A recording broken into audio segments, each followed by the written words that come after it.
기회 시보노.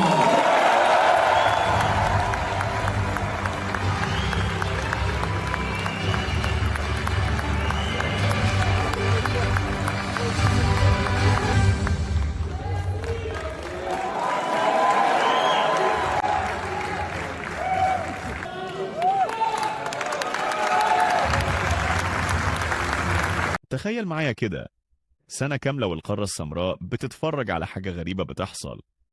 اكتساح مغربي غير طبيعي، لاعبين، مدربين، منتخبات، أندية، وكلهم بيطلعوا فوق المنصة وكأن الجوائز بتجري وراهم. في الفيديو ده هنعرف ازاي المغرب قلبت افريقيا فوق تحت، وازاي الجوائز الكبيرة بقت شبه محجوزة باسم واحد، المغرب. نبدأ باللي خطف كل الأضواء، أشرف حكيمي، اللاعب اللي سبق كل المنافسين وفاز بجائزة أفضل لاعب في إفريقيا قدام نجوم كبار زي صلاح وأوسيمان. مش بس فاز، ده كمان كسر قاعدة عمرها أكتر من نص قرن لما مدافع ياخد الجائزة. موسم خرافي مع باريس سان جيرمان خلاه يستحق اللقب بجدارة. ومن الدفاع للمرمى عندنا ياسين بونو، واحد من أفضل الحراس في تاريخ القارة. بونو رجع تاني يحصد جائزة أفضل حارس إفريقي، وده مش غريب لأن اللي بيقدمه ثبات وقوة وتألق طول الموسم. كل ما الكرة تتقرب من مرماه الأمان يرجع. المغرب عندها حارس عالمي بمعنى الكلمة.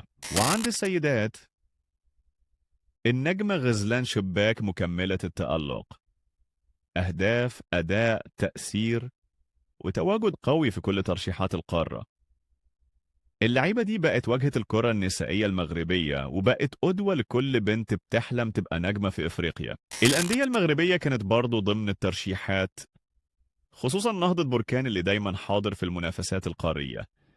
الفريق بقى رقم صعب في البطولات الإفريقية، وبقى اسمه مرتبط بالنهائيات والبطولات.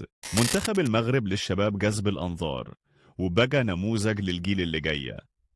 الترشيحات والجوائز اللي بياخدوها دليل إن التطوير مش بس في المنتخب الأول، ده مشروع دولة كاملة أنا لبناء مستقبل كروي كبير. وفي الآخر تقدر تقول بكل ثقة إن المغرب مش بس بتشارك في الجوائز، المغرب بتكتسح لعيبة، مدربين، أندية، منتخبات، كل المجالات فيها نجوم مغاربة متوهجين.